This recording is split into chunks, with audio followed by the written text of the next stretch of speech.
The Gospel according to John, chapter 13.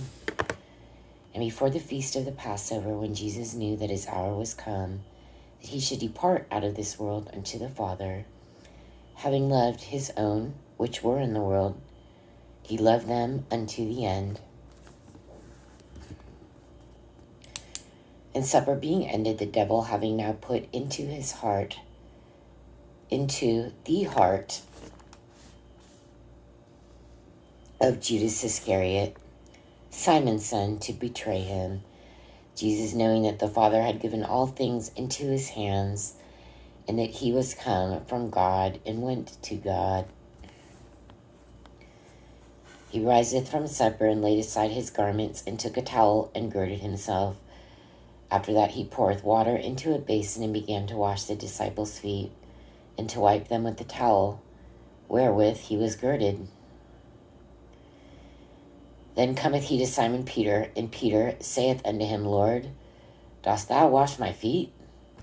Jesus answered and said unto him, What I do thou knowest not now, but thou shalt know hereafter.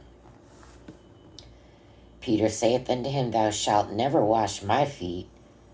Jesus answered him, If I wash thee not, thou hast no part with me.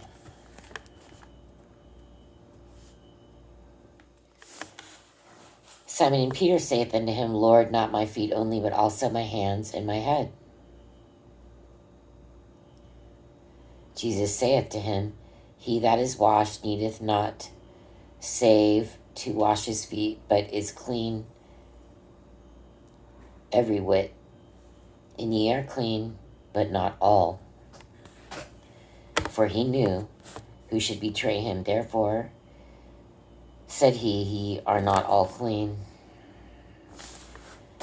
Soon after he had washed their feet, and had taken his garments, and was set down again, he said unto them, So did he wash Judas's feet? I think so.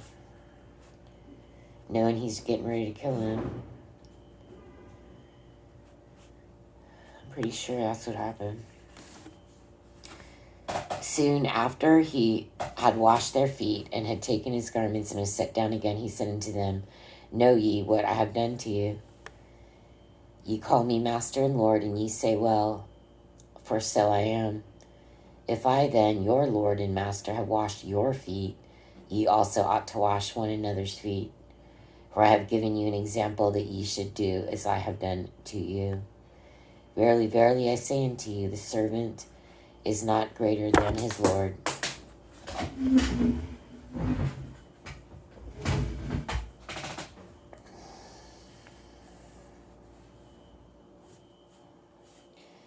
Neither he that is sent greater than he that sent him. If ye know these things, happy are ye if ye do them. I speak not of you all. I know whom I have chosen, but that the scripture may be fulfilled. He that eateth bread with me hath lifted up his heel against me. He's talking about Judas. Now, I tell you before it come, that when it is come to pass, ye may believe that I am he. Verily, verily, I say unto you, he that receiveth whomsoever I send, receiveth me, and he that receiveth me, receiveth him that sent me. When Jesus had thus said, he was troubled in spirit, and testified and said, Verily, verily, I say unto you, that one of you shall betray me. Then the disciples looked one on another, doubting of whom he spake. Now there was leaning on Jesus' bosom one of his disciples, whom Jesus loved. You know who that was? Jonathan. John, is it this guy who wrote this? Because it was the youngest one, right? Simon Peter therefore beckoned to him that he should ask who it should be of whom he spake. He then, lying on Jesus' breast, saith unto him, Lord, who is it? I guess it was Peter. Then I thought it was Jonathan. Why? It said the youngest, right? at some point in the New Testament, and I thought the youngest was Jonathan, but I'm making a mistake because it's saying Simon Peter's youngest. I'm gonna have to look that up.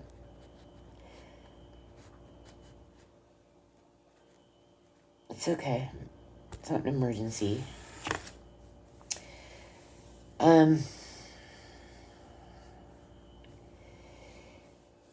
Jesus answered, "He it is to whom I shall give a sop when I have dipped it."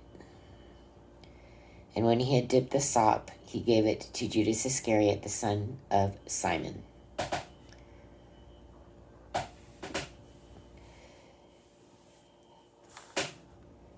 Okay, so right now I'm totally confused because I think that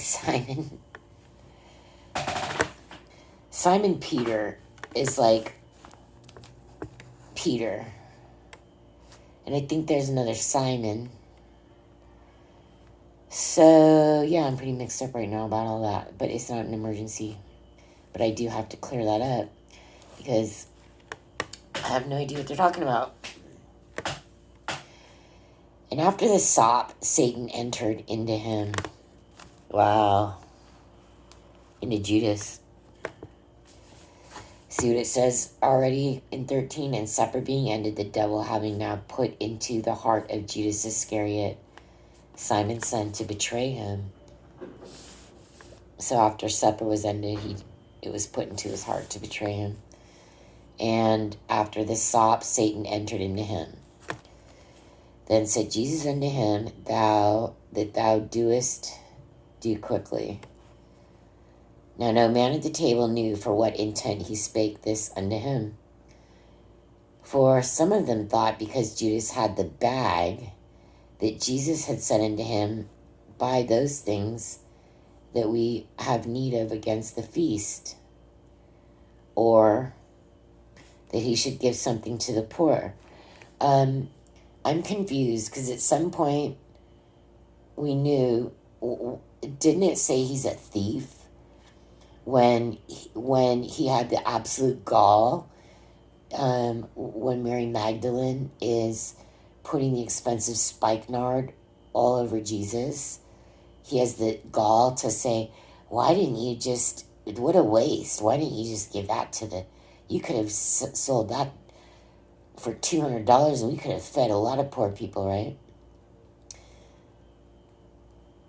But when that was being said, here, let's go back. It says he's a thief, right? Here we are. Here, we're in 12.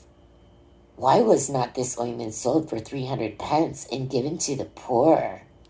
Like, that is so vile, right? Then he said, not that he cared for the poor, but because he was a thief and had the bag and bare what was put therein. I don't know,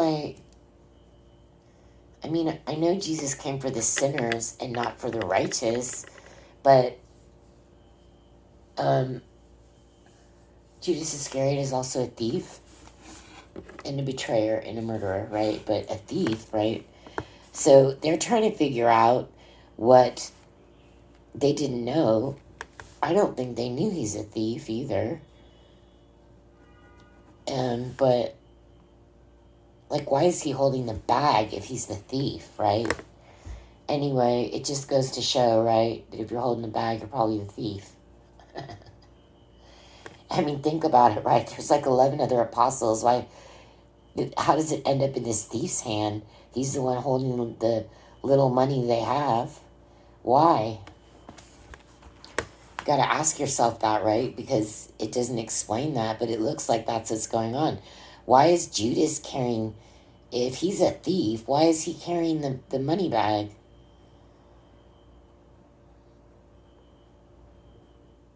Okay. Look, they thought that he should give something to the poor. That's what they thought. They thought they were having that discussion, right? They didn't hear what this guy said to Jesus when he was being anointed, that, you know what, why are we wasting our money on you? We could have We could have sold that for $300 and given it to the poor. Like, he's nothing, right? And he's the one killing him. He's the one getting him murdered. And he's like, yeah, why are you wasting your money on him? So he doesn't even allow him dignity. So he knows he's going to get him murdered, right? But he doesn't allow him this dignity of the most expensive oil being poured on him. He's not like, right on, good for you, right? And then go kill him. He's like, why are you even wasting that? Like, no dignity, right? And he's a thief, apparently. I don't know why, though. That's something else to look up. He then, having received the sop, went immediately out, and it was night. They're talking about hyssop, right? It said, whoever dips the hyssop, what is it?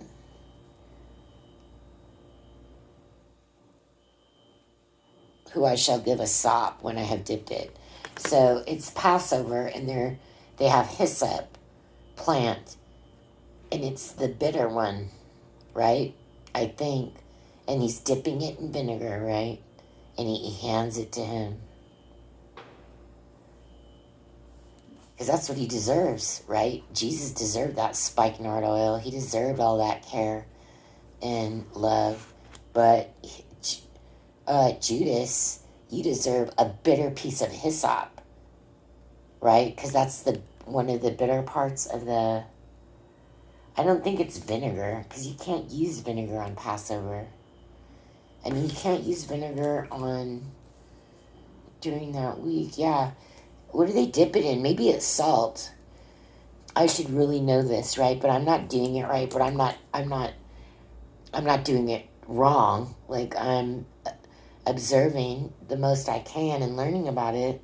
Like, I have no pork in my house. My kitchen has no pork, no gelatin, nothing, not a crumb, right? Because I've been doing this for like 4 years, right? I have no shellfish, nothing weird in my kitchen, right? In fact, it's like pretty empty, right? Which is the way it's great. It should be. It should have been. But I never get hyssop, right? I don't even know what that is. It's some kind of plant. But it's for the Passover cedar, right? You're supposed to have something bitter. That must be the bitter thing. And look what he gets. Because he's a bitter jackass. Yeah. He's complaining about Jesus getting anointed with the most expensive, beautiful spikenard. There's not enough expensive things in the world to anoint Jesus with. And guess what he gets anointed with? Bitter herb. Right? Hyssop.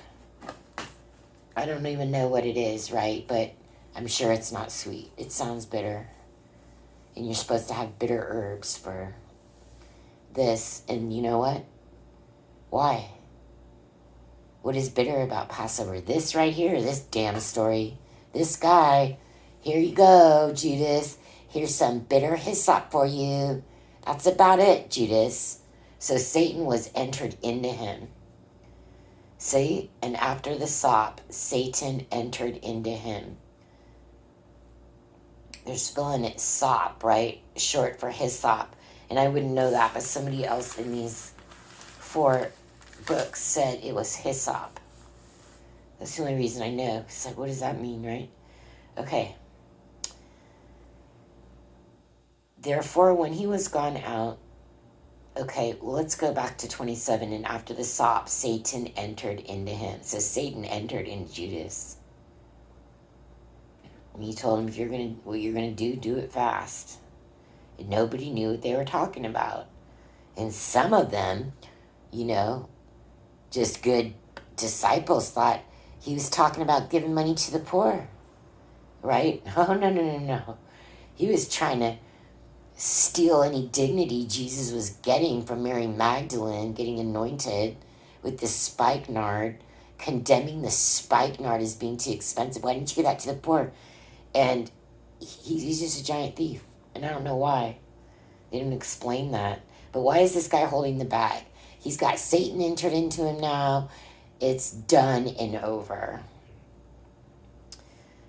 He then, having received the sop, went immediately out, and it was night. Yeah, I bet he did.